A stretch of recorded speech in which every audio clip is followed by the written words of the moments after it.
ज्ञानामृतञ्च अद्वैत भावहितबुद्धिरश्च ज्ञानेश्वरस्तु भगवान् अवतीर्णयो श्रीरंगनाथ गुरुराज नमोस्तुभ्यं।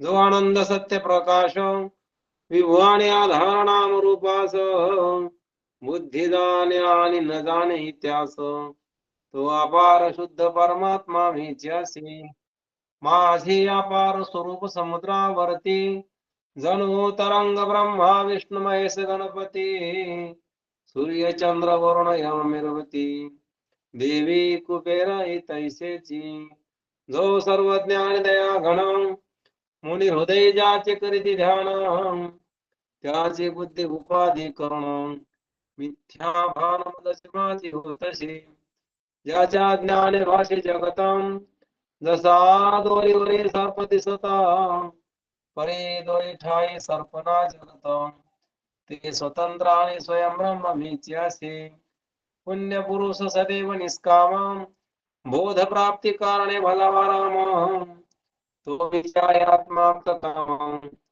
तरी नमन कोणा करावे म्या। तर विचार सागराचा चौथा तरंग आपण त्या ठिकाणी तात्पर्यासह थोडा बघण्याचा प्रयत्न केला आणि तत्वदृष्टी नावाचा सुबसंतती राजाचा जो काही मोठा मुलगा त्याला या ठिकाणी अशा प्रकारचा सद्गुरूनं बोध केला की ज्याला उत्तम अधिकारी अशी संज्ञा दिली आणि आजचा जो काही शिष्य आहे तर सुबसंतती नावाच्या राजाचा 2 नंबरचा मुलगा अदृष्टीला केलेला उपदेश म्हणजेच मध्यम अधिकाऱ्याला केलेला उपदेश आजच्या या ठिकाणी अध्यायामध्ये म्हणजे 5व्या तरंगामध्ये अदृष्टी नावाच्या शिष्याला किंवा अदृष्टी नावाच्या सुबसंतती राजाच्या मुलाला म्हणजे मध्यमाधिकाऱ्याला केलेला उपदेश आहे की मध्यमाधिकारी म्हणजे जो विरक्त बी नाही आणि असक्त सुद्धा नाही अशा प्रकारचा मध्यम आहे आणि अशा मध्यमाधिकाऱ्याला श्री गुरुनं जो काही उपदेश केला आणि म्हणून त्याच्या काय शंका आहेत आणि कशा प्रकारे त्याला उपदेश करण्याची रीती आहे तर या 5व्या तरंगामध्ये श्री गुरुने या ठिकाणी मध्यमाधिकाऱ्याला जो काही उपदेश केला आहे तर तो तरंग या ठिकाणी आपल्याला आज चालू करायचा आहे आणि म्हणून या ठिकाणी मध्यमाधिकाऱ्याला साधनाचे निरूपण कारण वेदांत शास्त्रात जे काही सांगितलेलं आहे तर ज्ञेय व ध्येय 2 प्रकारांना सुद्धा त्या ब्रह्माचा जाणता येतं की त्याला ज्ञेय करून जाणं नाही ज्ञेय करता आलं तर मग ध्येय करून जाणं म्हणून सर्वांनाच त्या ठिकाणी ज्ञेय करता येणार नाही म्हणून ज्यांना ज्ञेय करता आलं त्यांना ज्ञेय करा ज्यांना ज्ञेय नाही करता आलं त्यांना ध्येय करून त्या ब्रह्माला जाणं असं या ठिकाणी जे काही ध्येय करून त्या ब्रह्माला जाणायचं तर तो विषय या तरंगामध्ये आहे म्हणून 2 रूपाने या ठिकाणी प्रतिपादन केलं तर उत्तम अधिकाऱ्याला विचारद्वारा ब्रह्म ज्ञेय म्हणजे ज्ञानाचा विषय असते मध्यम अधिकाऱ्याला काही प्रतिबंधामुळे ब्रह्माचे ज्ञान होत नाही म्हणून उत्तम अधिकाऱ्याला ब्रह्मज्ञेय ज्ञानाचा विषय असते म्हणून परंतु मध्यमाधिकारी जो असतो तर काही कारणामुळं त्याला अशा प्रकारचं प्रतिबंधामुळं ब्रह्मज्ञान होत नाही म्हणून ज्याला अशा प्रकारचं काही प्रतिबंधामुळं उत्तम अधिकाऱ्यासारखं ब्रह्मज्ञान होत नाही म्हणजे ज्ञेय करता येत नाही त्या ब्रह्माला तर त्याला ध्येय कशा प्रकारचं करून किंवा ध्येय रूपानं जाणून ध्यानानं त्या ठिकाणी त्या ब्रह्माचं प्राप्ती या तरंगामध्ये करण्याविषयी श्री गुरुने या ठिकाणी कथन केली आणि म्हणून मध्यम अधिकाऱ्याला तेच ब्रह्म ध्येय म्हणजे ध्यानाचा विषय असते कारण तेच ब्रह्म या ठिकाणी उत्तम अधिकाऱ्यानं ज्ञेय करून जाणलं आणि मध्यम अधिकाऱ्याला तो ध्यानाचा विषय या ठिकाणी सांगायला लागले. आणि म्हणून या ठिकाणी हा तरंग सोपा आहे, कारण चौथा तरंग त्या ठिकाणी कठीण होता.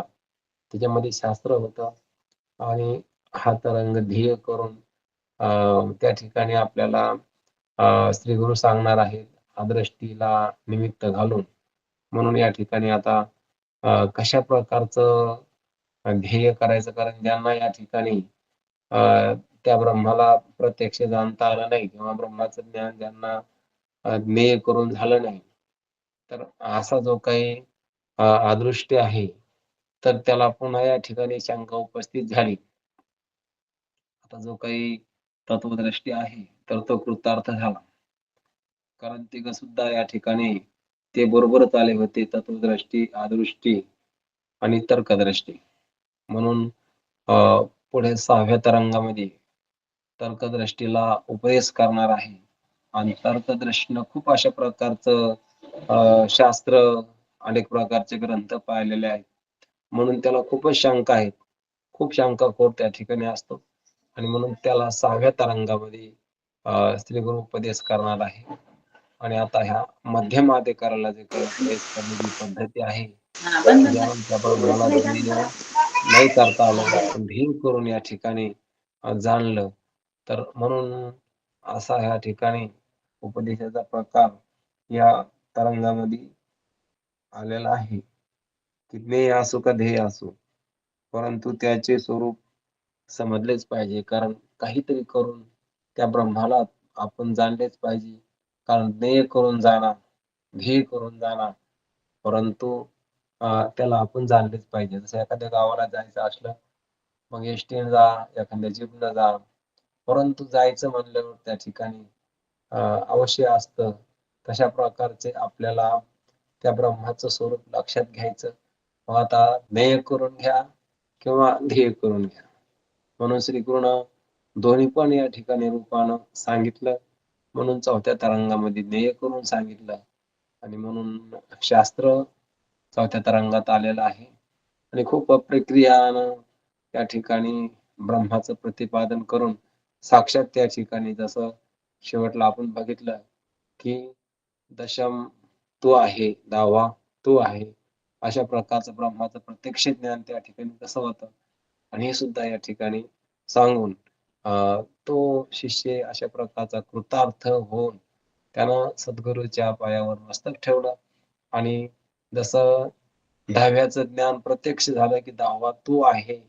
तसा प्रत्यक्ष या ठिकाणी ब्रह्म तू आहेस असं ज्ञान त्या ठिकाणी झाल्यानंतर त्याला जी काही शंका होती, की ब्रह्माचं प्रत्यक्ष ज्ञान कसं होतं, की जसं या ठिकाणी 10वा तू आहे, जसं प्रत्यक्ष ज्ञान झालं, तसंच या ठिकाणी ब्रह्माचं प्रत्यक्ष ज्ञान या ठिकाणी होतं.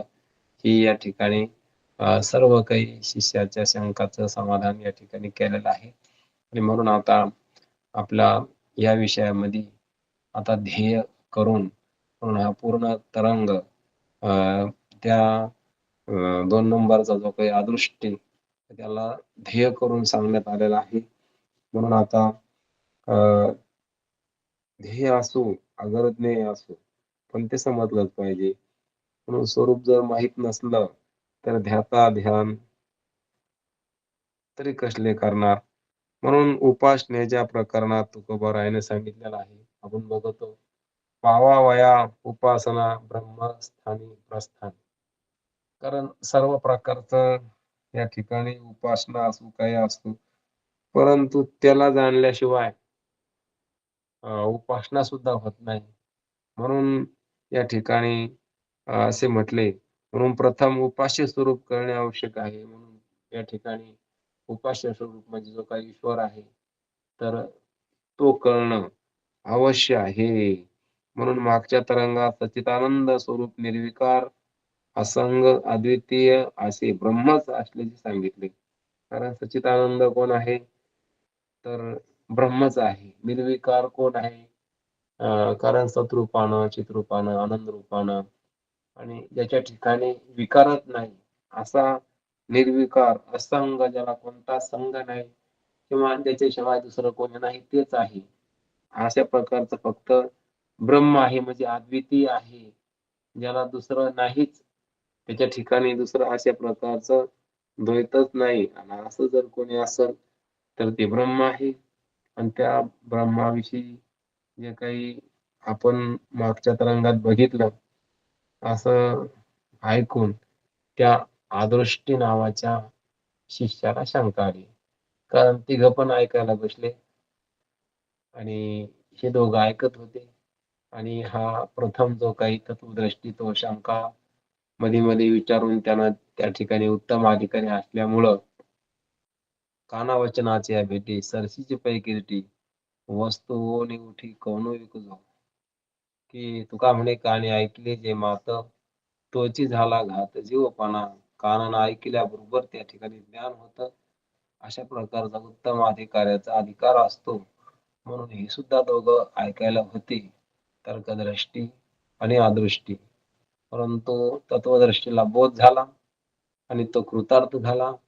परंतु अदृष्टीला शंका निर्माण झाली की ब्रह्म कसा आहे, सच्चिदानंद स्वरूप आहे, निर्विकार आहे, असंग आहे, अद्वितीय आहे. असं असताना या ठिकाणी ब्रह्माच्या ठिकाणी मला तद्वैत दिसतं. मग कसं की वेद, श्री गुरु अशा प्रकारचं तीन प्रकारचा मला भेद अनुभवाला येतो की वेद आहे, श्री गुरु आहे आणि ब्रह्म आहे. मग आता हे तीन या ठिकाणी दिसायला लागले. आणि ब्रह्म तर कसं आहे, अद्वितीय आहे. अद्वितीय ब्रह्म आहे तर मग इथं तर अद्वितीय कसं, कारण तीन प्रकार या ठिकाणी आपल्याला पाहण्यात येते. एक तर वेद बी, आणि एक तर श्री गुरु बी, एक तर ब्रह्म बी. आता तीन असताना मग अद्वितीय कसं, असं शंका त्या अदृष्टी नावाच्या शिष्याला आली. अशी शंका आल्यानंतर तो त्या ठिकाणी आता इथून आपल्या शंकेला सुरुवात करणार आहे, शंका विचारणार आहे. आणि मग आता या शंकेमध्ये अविद्या कार्य पदार्थ जसे मिथ्या, त्याप्रमाणे सद्गुरु मिथ्या मानले तर ब्रह्मात अद्वैत्व कसं येईल. कारण ब्रह्म जर सद्गुरु जर मिथ्या मानले तर अद्वैतत्व कसं येईल ब्रह्माला. तर मिथ्या सद्गुरूपासून होणारे मिथ्या ब्रह्मज्ञान संसार कसा निवृत्त करेल. आता सद्गुरूला कसं मिथ्या मानायचं असा प्रश्न अदृष्टीला पडला. मग अदृष्टीला असा प्रश्न पडल्यानंतर तो त्या ठिकाणी सांगायला लागला की मिथ्या गुरुपासून संसार बंधन निवृत्त कसं होईल. म्हणून सद्गुरूला मिथ्या कसं म्हणता येईल. आणि मग मिथ्या सद्गुरूपासून होणारं ज्ञान मग ब्रह्मज्ञान मिथ्या होईल. मग ब्रह्मज्ञान मिथ्या मानल्यावर संसार निवृत्ती कशी होईल. मग असं त्या ठिकाणी त्याला त्या ठिकाणी हिंमत होईना की सद्गुरू कसे की सद्गुरू बी खोटे आहे आणि वेद सुद्धा खोटा आहे. कारण का की जसं स्वप्नामध्ये की राजाला भिकारपण आलं आणि भिकारपण आल्यानंतर तिथं त्याला कोलं चावलं. आणि कोलं चावल्यानंतर तो त्या ठिकाणी औषधासाठी हिंडू लागला. परंतु कोणी पण त्याला त्या ठिकाणी औषध देईना. कोणी बी त्या ठिकाणी वैद्य सांगायचा की तुला औषध देतो पण पैसा लागेल. पण हा या ठिकाणी इथं जागृतीत एवढा मोठा सार्वभौम राजा होता की ज्याच्या त्या ठिकाणी झोपला तरी पण नंगी तलवारी घेऊन अनेक प्रकारचे त्या ठिकाणी शिपाई अवतीभोवती होते. पौडला सुमन शेजेवरी, की राजा चक्रवर्तीने जमानलेली पौडला सुमन शेजेवरी स्वप्ने होणे भिकारी आणि त्यांच्या घरी भीक मागे. चक्रवर्ती राजा सुमन शेजवर पौडला. परंतु आता त्याला स्वप्नामध्ये भिकारपण आलं. भिकारपण आल्यानंतर कोल्हा चावला, जखम झाली, होऊ लागला आणि त्याला त्या ठिकाणी कोणी पण मदत करीना. आणि तो म्हणतो काय गरिबाचं खरंय, कारण या जगामध्ये गरिबाला कोणी वाली नाही. काय दुःखी माणसाचं खरं आहे, दुःखी माणसाला कोणी या ठिकाणी जगामध्ये थारा देत नाही. म्हणून तो पश्चाताप करतो आणि दुःख त्या ठिकाणी व्यक्त करतो. आता पाहायला गेलं तर कोल्हा चावण्याचा प्रश्नच नव्हता, कारण त्याला कितीतरी त्या ठिकाणी सैनिक त्याच्या अवतीभोवती होते त्याला रक्षण करायला, किंवा त्याला धनाचा काही प्रश्नच नव्हता, कारण सर्व त्या ठिकाणी सार्वभौम असणारं पद त्याच्याकडे होतं. सर्व अमाप संपत्ती त्या ठिकाणी त्याच्याजवळ होती. आणि असं असताना सुद्धा का त्या ठिकाणी त्याच्यावर टाइम आला, परंतु आलेला जे काही प्रसंग होता तर तो त्या ठिकाणी खरा नव्हता. वास्तव त्या ठिकाणी तसं काही नव्हतं. म्हणून स्वप्नाचे सुख-दुःख झाले काही. जागृती तो नाही साच भाव. कारण जागृत अवस्थेमध्ये त्याचं कोणत्या प्रकारचं त्या ठिकाणी परिणाम पाहायला भेटत नाही. म्हणून त्याची जखम, त्याची अडचण, त्याचं दुःख, त्याचा मनाचा झालेला मनस्ताप आणि सर्व काही त्या ठिकाणी दुःखाचा नाश.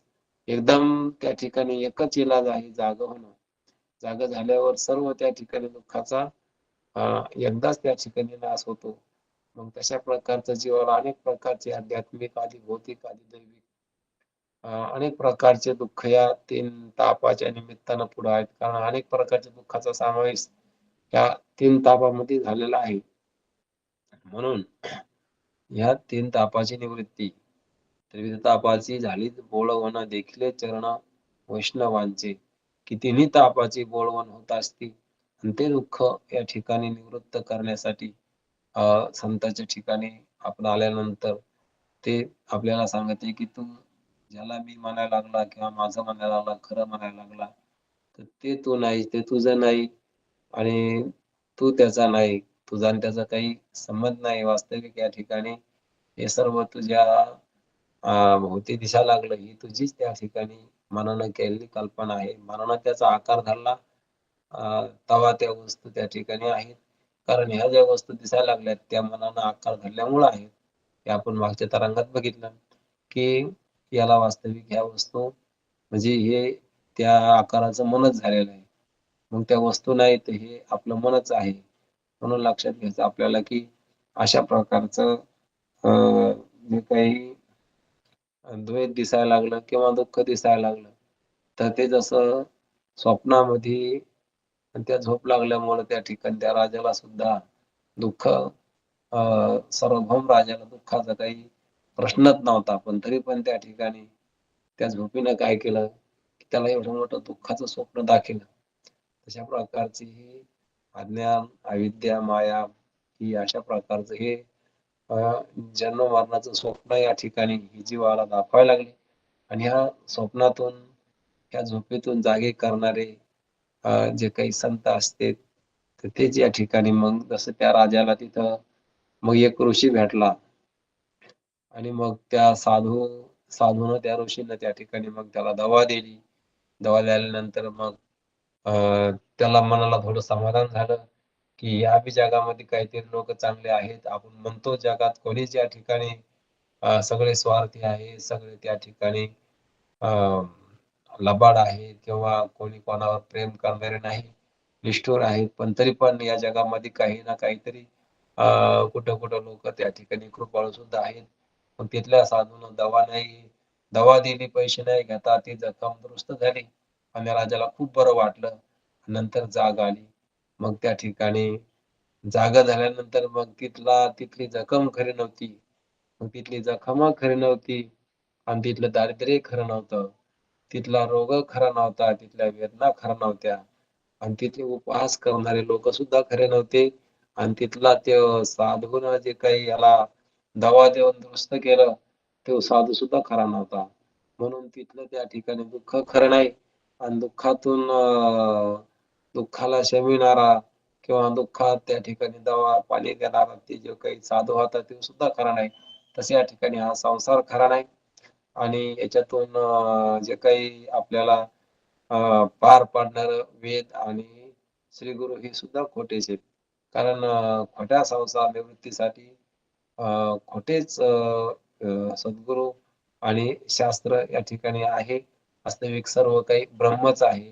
तसं त्या ठिकाणी सुद्धा तिथं या सर्व काही अ, स्वप्नामध्ये दुःख झालं ते खोटं होतं आणि त्या खोट्या दुःखातून दुःखामध्ये दवा देणारे जे काही जे होतं साधू, तो सुद्धा खोटाच होता.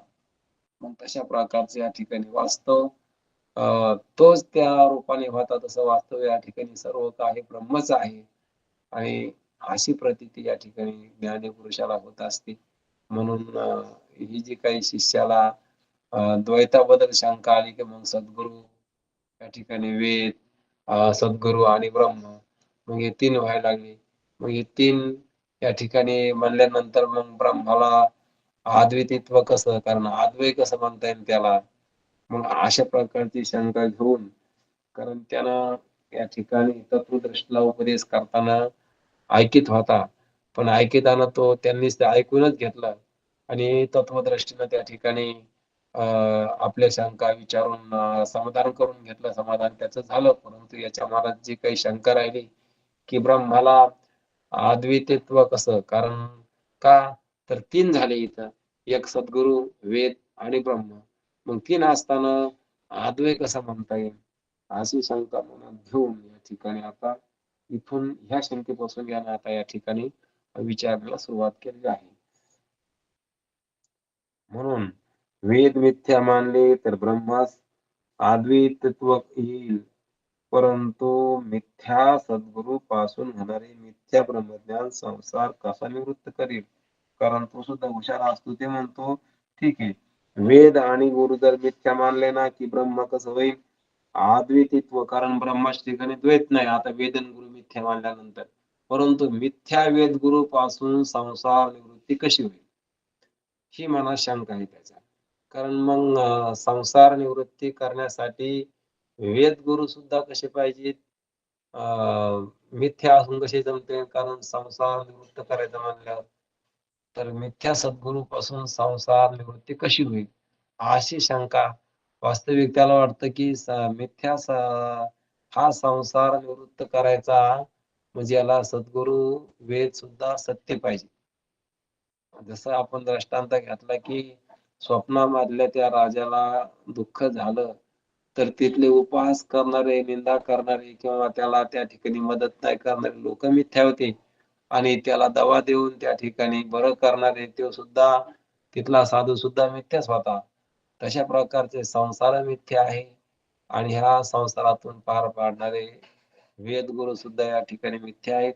अशा प्रकारचा निश्चय नाही झाल्यामुळे तो म्हणतो की वेदगुरु जर मिथ्या मानले तर मग संसार बंधनाची निवृत्ती कशी होईल, असं शंका या ठिकाणी उपस्थित करून आता तो पुन्हा या ठिकाणी काय म्हणतो, तर तो म्हणतो सत्य रज्जू ज्ञानाने मिथ्या सर्पाची निवृत्ती होते. हे अनुभव सिद्ध आहे. कारण आपल्याला माहिती आहे व्यवहारामध्ये काय आहे, की रज्जूचं ज्ञान झाल्यावर मिथ्या सर्पाची निवृत्ती होती.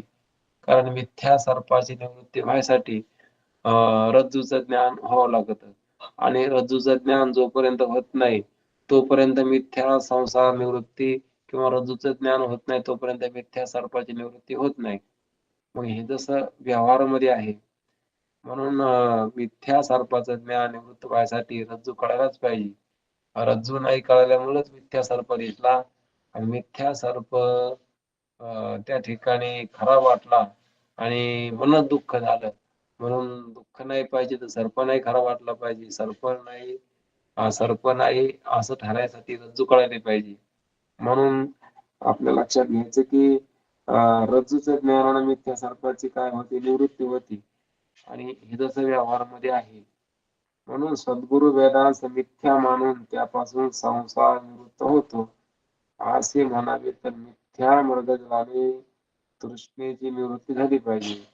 ते म्हणते सद्गुरु आणि वेदाला मिथ्या मानून जर संसार निवृत्त होतो, आता सद्गुरूला आणि वेदाला मिथ्या कसं मानाव, हा मुळात शिष्याला प्रश्न आहे.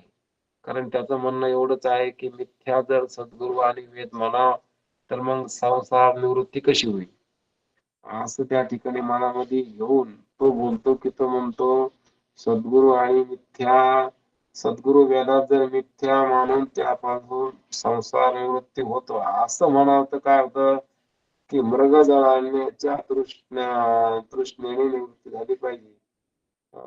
ते म्हणतो की जसं मिथ्या मृगजळाने तृष्णेची निवृत्ती झाली पाहिजे. कारण खोटं पाणी आहे मृगजळाचं तर मिथ्या पाण्यानं तृष्णा म्हणजे तहान जाती का? जाणार नाही, पण जायला पाहिजे. मग जसं हे शक्य नाही की खोट्या पाण्यानं खरी तहान जात नाही. हे जसं या ठिकाणी व्यवहारामध्ये पाहायला भेटतं की खरी तहान जायसाठी खरंच पाणी लागतं. मग तसं या ठिकाणी इथं सुद्धा मिथ्या वेदगुरू आहेत. मग या मिथ्या वेदगुरूपासून संसार खरा निवृत्त कसा होईल? ही अडचण आहे. मग अशा प्रकारची अडचण निर्माण झाली म्हणून त्याला शंका आली म्हणून तो म्हणतो मिथ्या वेदगुरूपासून खरा संसार कसा निवृत्त होईल? इकडे व्यवहारात तरी असं कुठं आहे की मृगजळापासून खरी तहान कुठं जाते? तर खरी तहान जायसाठी व्यवहारातली खरंच पाणी प्यावं लागल. मृगजळातलं पाणी पिऊन कसं भागल? म्हणून वेद व सद्गुरू सत्य आहेत किंवा मिथ्या आहेत म्हणजे द्वैतमत प्रमाण आहे किंवा अद्वैतमत प्रमाण आहे. अशी शंका उपस्थित करून की मी म्हणतो तेच खरंय असं नाही, पण असं माझ्या मनात वाटतंय किंवा अशा प्रकारची या ठिकाणी शंका मला आली. मग यातून या ठिकाणी काय असेल ते तुम्ही सांगा. असं त्या ठिकाणी नम्रतापूर्वक या ठिकाणी अ, विनंती केली सद्गुरूला, की मी म्हणतो तेच खरंय किंवा असंच असायला पाहिजे. अशा प्रकारचं त्या ठिकाणी उद्धटपणा त्यांच्या ठिकाणी नव्हता. कारण त्यांची त्या ठिकाणी जे काही बोलण्याची जी काही भाषा होती किंवा जे काही ते साधक कशा पद्धतीने या ठिकाणी श्री गुरुला बोलतेत किंवा काय त्या ठिकाणी त्यांच्या विचार विनिमय करण्याची पद्धत ती या ठिकाणी दिली, की असं मला वाटतंय, अशी मला शंका आहे. मग यावर तुमचं काय मत आहे? किंवा मी म्हणतो तेच खरं आहे असं नाही, की यावर त्या ठिकाणी पुन्हा बी तुम्ही म्हणता ते बी खरं असू शकतं. म्हणून काय या ठिकाणी तुमचं मत आहे याच्यावर मला सांगा, की मिथ्या सद्गुरूपासून संसार निवृत्ती कशी होईल? कारण मिथ्या मृगजळानं तृष्णा म्हणजे तहान कशी जाईल? अशी शंका उपस्थित होती. किंवा मिथ्या सर्पाची निवृत्ती सत्य रज्जू कळूनच होती ना व्यवहारामध्ये. अ, सत्य रज्जू कळाल्यानंतरच मिथ्या सर्प निवृत्त होतो. हे जसं व्यवहारात आहे, तसं इकडं सुद्धा त्या ठिकाणी मग वेद आणि गुरु जर मिथ्या म्हणा, तर मग संसार निवृत्ती त्या मिथ्या वेदगुरूनं कशी होईल? अशी शंका मला येते. मग याच्यावर या ठिकाणी या शंकेचं समाधान तुम्ही मला सांगा. असं या ठिकाणी आता त्या अदृष्टी नावाच्या शिष्यानं आता श्री गुरुला विनंती केली आणि आता याच्यातून या ठिकाणी श्री गुरु काय सांगते ते आपण बघू. आता ते म्हणते शिष्या आता भगवान शंकराचार्य की ज्याला आपण या ठिकाणी अं, व्यासाचा मागोवा घेत भाष्यकाराचे वाट पुसतो. की ज्ञानेश्वर महाराज 18व्या अध्यायामध्ये सांगते की मी काही ज्ञानेश्वरी लिहायला लागलो काही मी काही नवीनच या ठिकाणी ज्ञान सांगायला लागलो असं नाही. तर हेच पूर्वीचं ज्ञान किंवा पूर्वीच्या साधू संतांना सांगितलेलं आहे. तर ते व्यासानं सांगितलं आणि ते त्या व्यासाचंच त्या ठिकाणी पुढं शंकराचार्याला सांगितलं आणि शंकराचार्याच्याच पुढे या ठिकाणी बाकीच्या लोकांना सांगितलं. ते शंकराचार्याची वाट या ठिकाणी त्याच वाटेने मी चालायला लागलो. म्हणून काही नवीन अशा प्रकारचा मार्ग मी निर्माण केला किंवा नवीन काहीतरी ज्ञान तुम्हाला सांगायला लागलो असं काही नाही. तर हे पहिलंच आहे. आणि ते भगवान शंकराचार्य कोण होते? की ज्या काळामध्ये बौद्ध मत आणि जैन लोक यायचं त्या ठिकाणी हे अशा प्रकारचे जवळ-जवळ अशा प्रकारचं वेदांत मत त्या ठिकाणी वेदांताला नामोनिशाण त्या ठिकाणी मिटत आलं होतं किंवा वेदांती लोकांची संख्या त्या ठिकाणी राहिलेली नव्हती आणि सर्व काही त्या ठिकाणी बौद्ध मत मानित होते, जैन मत मानित होते. जैन आणि बुद्ध मताचा पगडा या ठिकाणी लोकांच्या मनावर बसला होता आणि त्यावेळेला भगवान शंकराला दया निर्माण झाली आणि त्या भगवान शंकरानं शंकराचार्याच्या रूपानं अवतार त्या ठिकाणी घेतला आणि ते बौद्ध मत, जैन मत अशा प्रकारचं खंडित केलं आणि आपले अद्वैत मत त्या ठिकाणी अ, सर्व सिद्धांत या ठिकाणी सांगितला आणि भाष्य ह्या दशोपनिषदावर भाष्य केलं आणि गीतेवर भाष्य केलं. विष्णू सहस्त्रनामावर त्या ठिकाणी भाष्य केलं आणि असे त्या ठिकाणी त्यांना ब्रह्मसूत्रावर भाष्य केलं आणि म्हणून त्या भगवान शंकराचार्यानं जे काही त्या भगवान शंकरांना अवतीर्ण होऊन त्या शंकराचार्याच्या रूपानं असं महान या ठिकाणी जगावर उपकार केले. आणि एवढंच नाही तर बद्री नारायणामध्ये त्या नारायणाची मूर्ती जे काही त्या गंगेत पडली होती, एवढा मोठा प्रवाह त्या गंगेमध्ये त्या ठिकाणी बुडी मारून त्यानं ती बद्रीनारायणाची मूर्ती काढली आणि प्रस्थापित केली. एवढं त्या ठिकाणी महान कार्य त्या जगद्गुरु शंकराचार्यानं केलेलं आहे. म्हणून त्यांना जगद्गुरु अशा प्रकारची उपमा आहे. म्हणून या ठिकाणी आता श्री गुरुनं त्या जगद्गुरु शंकराचार्याचं स्मरण करून किंवा तिथूनच आता या ठिकाणी हा आपला अद्वैत संप्रदाय या ठिकाणी पुन्हा बळकटी पावला.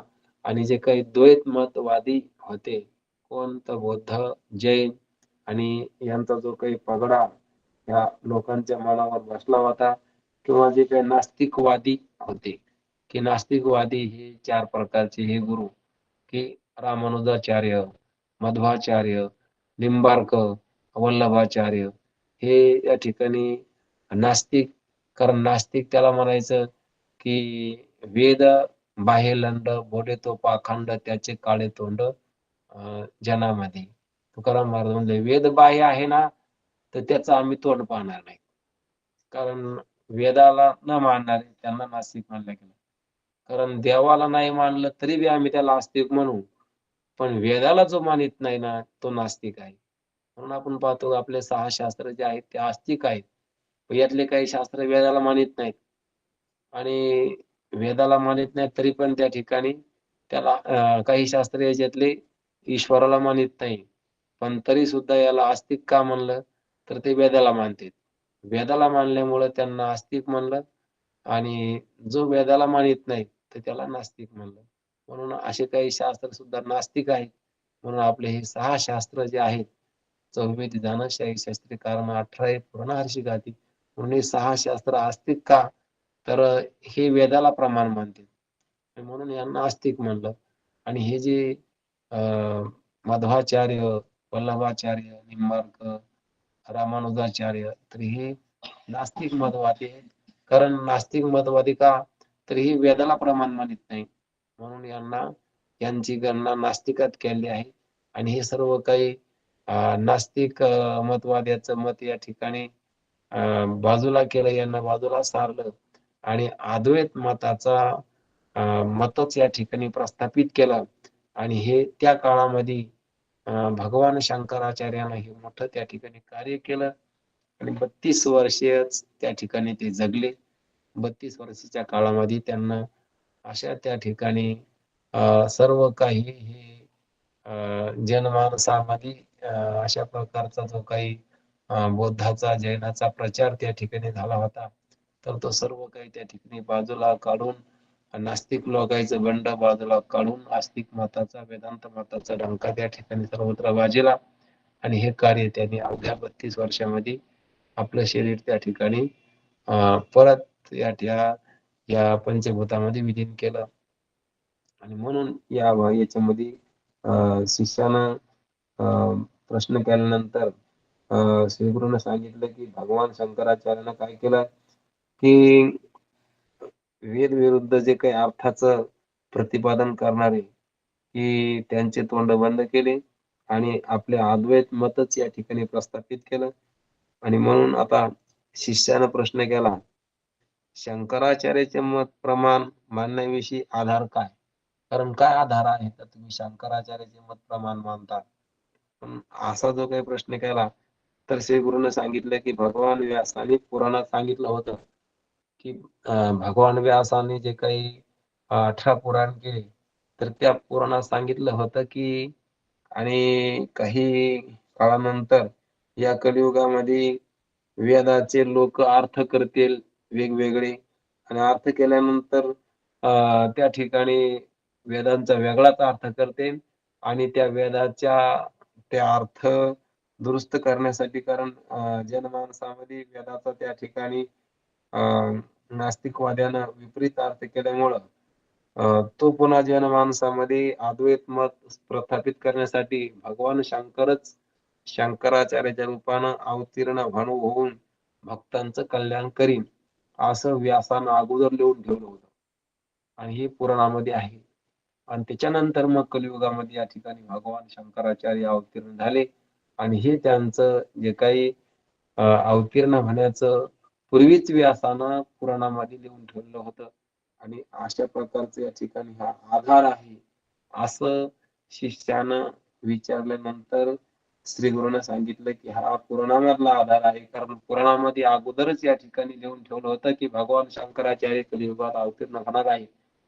म्हणून आम्ही त्यांचा आधार या ठिकाणी घेतो. म्हणून आम्हाला भगवान शंकराचार्यानं सांगितलेले ग्रंथ किंवा अद्वैत मत याला आम्ही प्रमाण मानतो. साक्षात शंकर भक्त कल्याणाकरता शंकराचार्याचा अवतार धारण करून सर्व मताचे खंडन करते. कारण सर्वांच्या मताचं काय केलं? शंकराचार्यानं खंडन केलं आणि आपलं अद्वैत मत त्या ठिकाणी प्रस्थापित केलं.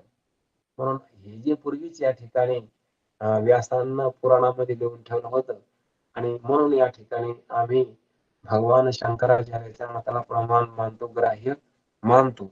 आणि हा शिष्याच्या प्रश्नाला या ठिकाणी उत्तर गुरुनं दिलं. आणि म्हणून जे काही जैन, बुद्ध यांचा समूळ यांच्या मताचा नाश करून गंगेतून त्या विष्णूची मूर्ती काढून ती बद्रीनारायणाच्या रूपाने त्या ठिकाणी स्थापित केली आणि एवढं त्या ठिकाणी महान कार्य की साधारण लोकांना जमत नाही. म्हणून असं त्या ठिकाणी काहीतरी अघटित कार्य जे काही होत असतं ते ईश्वरीच अवतारी पुरुषाच्या हातून घडत असतं. म्हणून त्या भगवान शंकरानंच अवतार घेऊन अद्वैत मताची स्थापना किंवा या बाकीचे सर्व द्वैतवाद्याचं नास्तिकवाद्याचं मताचं खंडन करून त्या भगवान विष्णूची मूर्ती त्या गंगेचे महान अशा प्रकारचे अफाट पाणी, अफाट वेग त्या गंगेला आणि त्या इतक्या पाण्याच्या वेगातून त्याने त्या ठिकाणी मूर्ती त्या भगवान विष्णूची काढून त्या बद्रीनारायणामध्ये स्थापित केली आणि हे महान अशा प्रकारचं कार्य त्या भगवान शंकराचार्याने केलेलं आहे. आणि सूर्योदय झाला म्हणजे काय होतं की अंधकाराचा नाश होतो. तशा प्रकारचं या ठिकाणी काय होतं की सूर्योदय झाला की अंधार राहतच नाही. कारण अंधार का राहिला नाही? तर सूर्योदय झाला. म्हणून सूर्योदय झाल्यानंतर अंधार राहत नाही. तसं अशा प्रकारचं बोध झाल्यानंतर अज्ञान हे राहतच नाही.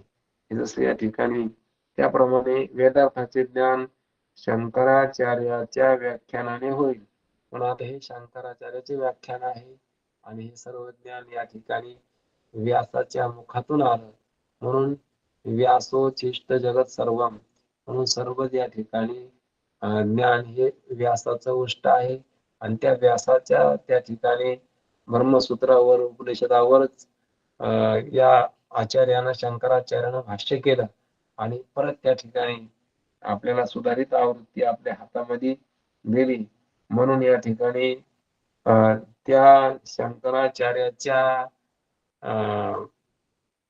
जे काही वचनाचा वेगळा अर्थ करतील का?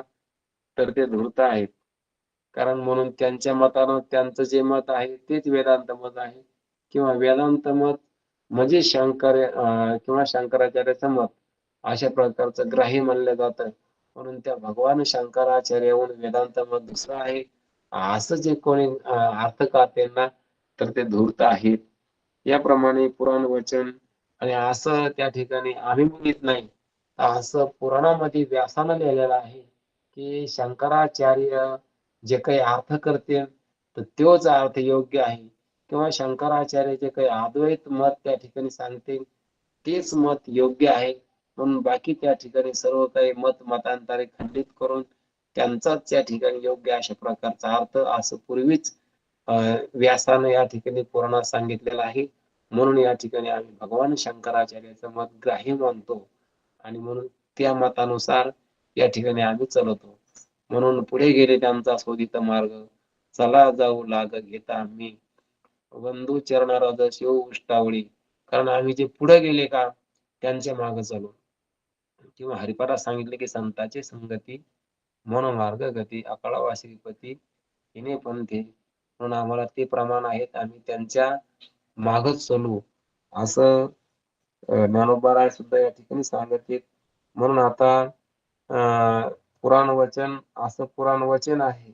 वशिष्ठानं सुद्धा योग वासिष्ठ नावाचा ग्रंथ जो प्रभू रामचंद्राला वशिष्ठ ऋषीनं सांगितलेला आहे की प्रभू रामचंद्र ज्या वेळेस सर्व काही त्यांना त्याग बुद्धी निर्माण झाली आणि त्याग बुद्धी झाल्यानंतर ते सर्व त्या ठिकाणी वैराग्ययुक्त जीवन जगू लागले.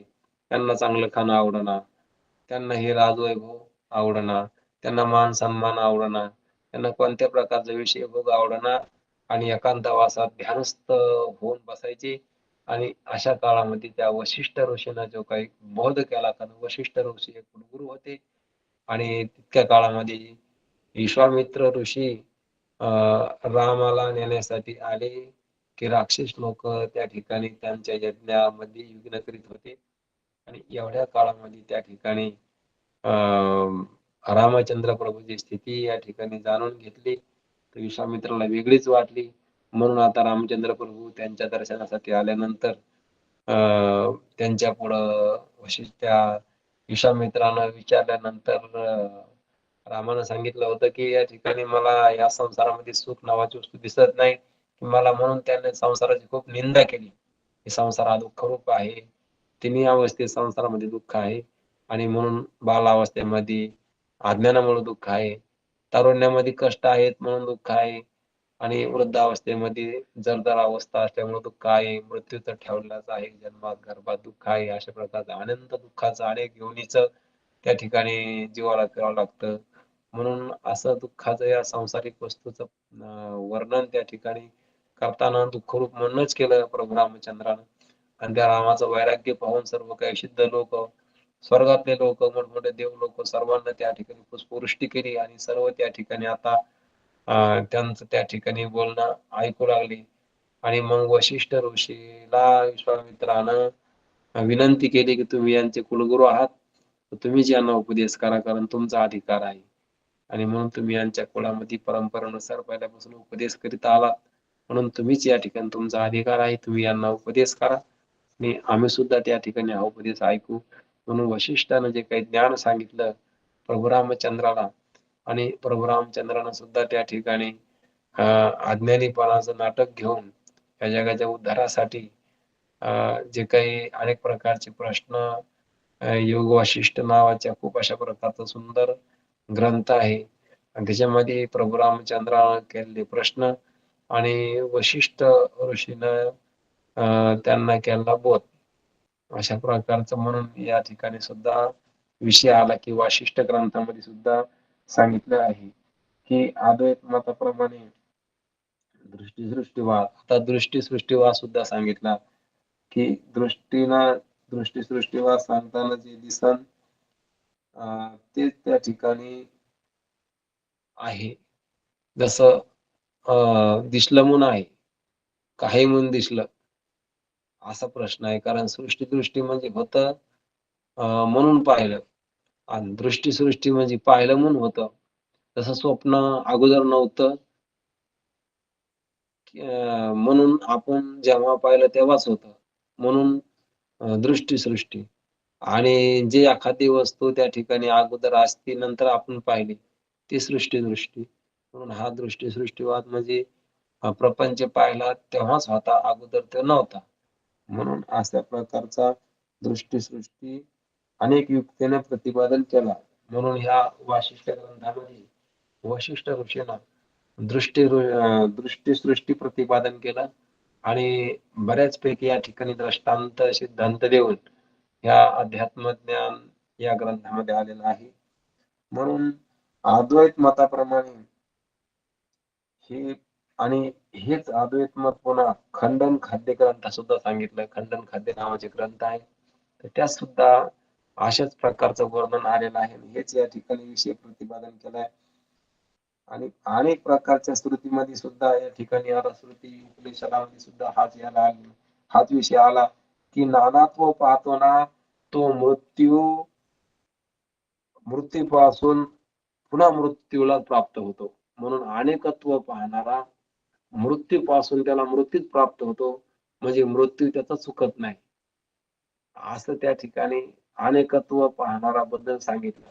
म्हणजे अनेकत्व नसून अनेकत्व पाहा लागला, भेद नसून भेद पाहा लागला, द्वैत नसून द्वैत पाहा लागला.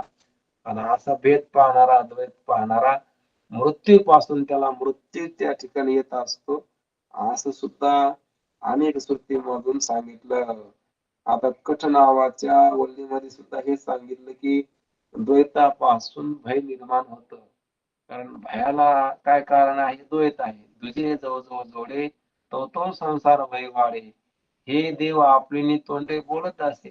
कारण दुसरं का? तर दुसरं वाटल्यामुळे भीती आहे. भीती का? तर दुसरं वाटल्यामुळे आहे. कारण दोन आहे म्हणून भीती आहे. एकाच ठिकाणी भीती नाही. म्हणून द्वैत त्या ठिकाणी दुःखाला कारण आहे. द्वैत हे भयाला कारण आहे. कारण स्वभिन्न, स्वविरोधी, स्वश्रेष्ठ आणि वाटल्यामुळे दुःख आहे. आणि म्हणून आपण पाहतो की भगवद्गीतेमध्ये सांगताना दैवी संपत्तीचे लक्षण सांगताना सांगितलं 16व्या अध्यायामध्ये सुरुवात सांगितली अभयम सत्व संशुद्धी ज्ञान योगम व्यवस्थिता. ते अभय सांगितलं. अभय म्हणजे भय नाही. आणि भय कोणाला नसतं? तर ज्याच्या ठिकाणी द्वैत नाही का त्याला भय नसतं. ज्याच्या ठिकाणी द्वैत आहे का तिथं भय आहे. आणि भय आहे का तिथं दुःख आहे. जिथं द्वैत आहे तिथं भय आहे. जिथं भय आहे तिथं दुःख आहे. तुकाराम महाराज सांगते भयाची पोटी दुःखाची राशी शरण देवासी जाता भले. भयाच्या पोटामध्ये दुःखाच्या राशी आहे. आणि भय नष्ट करायसाठी मग देवाला शरण जा. म्हणून या ठिकाणी दुःख नाही पाहिजे तर भय नाही पाहिजे. आणि भय नाही पाहिजे तर मग द्वैत नाही पाहिजे. आणि द्वैत नाही पाहिजे तर मग देव कळाला पाहिजे. आणि देव कळाला पाहिजे त्याला ध्येय करून पहा, तर ध्येय करून पहा. म्हणून या तरंगामध्ये ज्याला पहिला तरंग नाही कळाला, चौथा तरंग ज्याला ज्ञेय नाही करता आलं का, तर त्याला सुद्धा या तरंगामध्ये ध्येय करून या ठिकाणी ते ब्रह्म करून घ्यायचे. म्हणून हा पाचवा तरंग या ठिकाणी खूप सोपा आहे. आणि आता त्या ब्रह्माला ध्येय करून जाणायचे. परंतु आता त्याला ध्येय केल्याशिवाय आपलं भय जाणार नाही. आणि भय नाही गेल्या की दुःख जाणार नाही. म्हणून या ठिकाणी सांगितलं की जो द्वैत पाहतो तो मृत्यूपासून मृत्यूलाच प्राप्त होतो. म्हणून द्वैतापासून काय भय आहे. आणि तो माझ्यापासून भिन्न आहे असा भेद पाहणारा देव पशु आहे.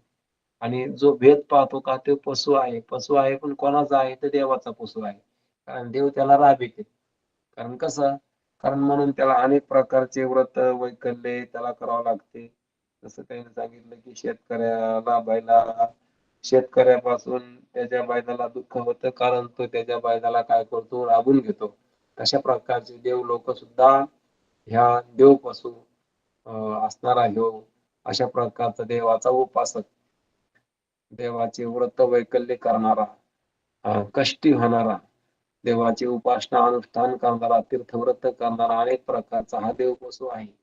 जसा शेतकऱ्यापासून त्या बाळाला दुःखच होतं. त्याच्याकडून तो अनेक प्रकारची कष्टाची कामे करून घेतो. तशा प्रकारचा देव सुद्धा या ठिकाणी त्याच्याकडून अनेक प्रकारची आपली उपासना त्या ठिकाणी करून घेते. आणि म्हणून या ठिकाणी याला देव पशु मानलेला आहे. आणि म्हणून ज्याला अशा प्रकारचा अद्वैत नाही कळालं तर तो अशा त्या देव पशु होत असतो की जसा त्या ठिकाणी बैल हा दुःखालाच पात्र आहे, तसा हा सुद्धा देव मानणारा की स्वतः मी कोण आहे न कळून घेता अनेक प्रकारचे देव त्याला मानणारा तो सुद्धा दुःखालाच कारण होत असतो. आणि म्हणून द्वैत मत त्याज्य आहे. कारण द्वैत का आहे? त्याज्य आहे. कारण द्वैताची झाडणी गुरुविना ज्ञान त्या कशी कीर्तन घडेल नाही. कारण द्वैत जोपर्यंत शिल्लक आहे तोपर्यंत दुःख आहे. म्हणून दुःख नाही पाहिजे, द्वैत नाही पाहिजे. आणि द्वैत केल्याशिवाय दुःख जाणार नाही. म्हणून या ठिकाणी सांगितलं द्वैत मत हे त्याज्य आहे. कारण द्वैत काय आहे? त्याज्य आहे. म्हणून अद्वैत कुसरी विरळा जाणे. म्हणून अद्वैत ध्यानात घेणारा विरळ आहे का. एक नाम हरी द्वैत नामधुरी, अद्वैत दुसरी. म्हणून एक अशा प्रकारचं नामस्मरण देव नाही करून घेता दुसरंच काहीतरी ध्यानी आहे. म्हणून अद्वैत ध्यानात घेणारा विरळ आहे. म्हणून या ठिकाणी सांगायला लागले द्वैत मत कसं आहे, त्याज्य आहे. द्वैतामुळे दुःख आहे. म्हणून जीवाला जर दुःख नाही पाहिजे मग त्यानं द्वैत काढलं पाहिजे. आणि म्हणून या ठिकाणी द्वैतामुळे कशा प्रकारचं दुःख होतं तर आपण मागच्या अंगामध्ये थोडी थोडक्यात भरतूची गोष्ट या ठिकाणी आली होती. आणि आता या तरंगामध्ये विस्तृत अशा प्रकारचे भरतूची कथा या ठिकाणी दिलेली आहे की भरतूला कशा प्रकारचं दुःख झालं आणि कशामुळे झालं. आणि ही गोष्ट सांगितली, ही कथा जी सांगितली तर ती त्याला हेच कारण आहे. कारण आपण बघतो की अशा प्रकारचे तत्वबोध करणाऱ्या ग्रंथामध्ये जास्त कथा नाहीत आणि आल्या तरी त्या मोजक्याच आहेत. आणि तो आपल्याला विषय कळून देण्यासाठीच नेमका त्या ठिकाणी विषय जिथं त्या ठिकाणी आपल्याला स्पष्ट करून द्यायचा एखाद्या ठिकाणी तर त्याच ठिकाणी क्वचितच कथा या ठिकाणी आलेल्या आहेत. म्हणून या ठिकाणी सुद्धा भरतूची कथा दिलेली आहे.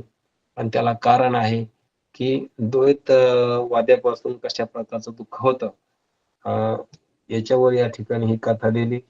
म्हणून अद्वैत निश्चय करूनही आता एखाद्या अद्वैत निश्चय केला पण तरी पण आता द्वैत प्रतिपादक वाक्याने नुसतं स्मरण झालं तरी सुद्धा दुःख होईल. म्हणून गुरुनं सांगितलं तुला अद्वैत अशा प्रकारचा निश्चय होऊन म्हणले आम्हाला कळालं ज्ञान झालं तरी सुद्धा अद्वैत अशा प्रकारचा निश्चय करून बी निस्त द्वैताचं स्मरण जरी झालं तरी सुद्धा त्या ठिकाणी तुला दुःख होईल.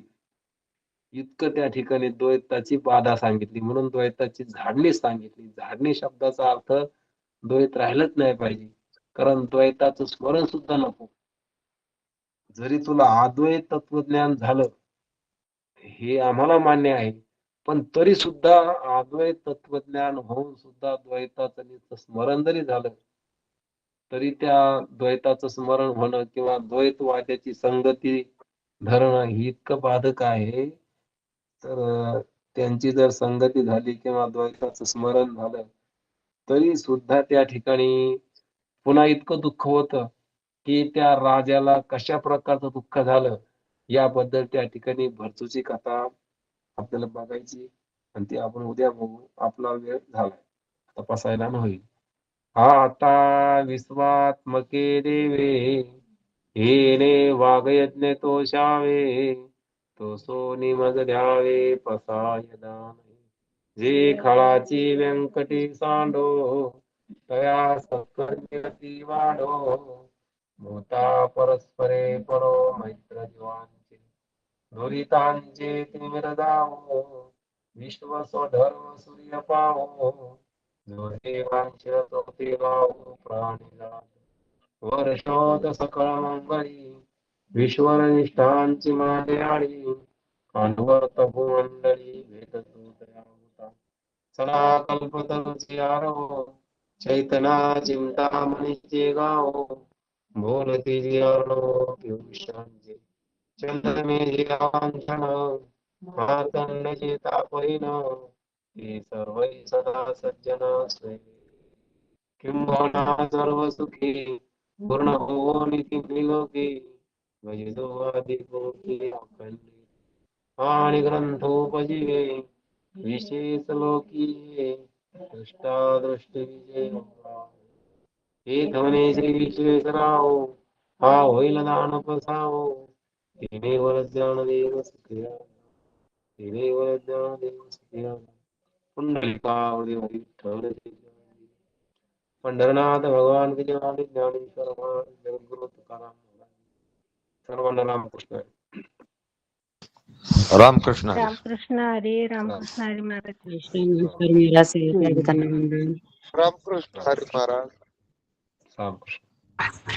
रामकृष्ण हरी महाराज.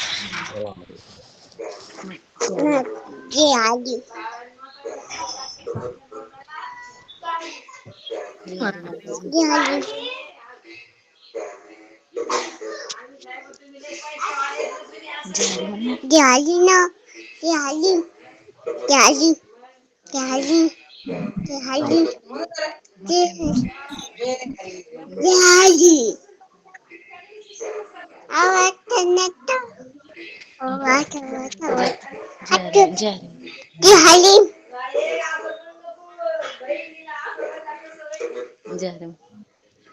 हॅलो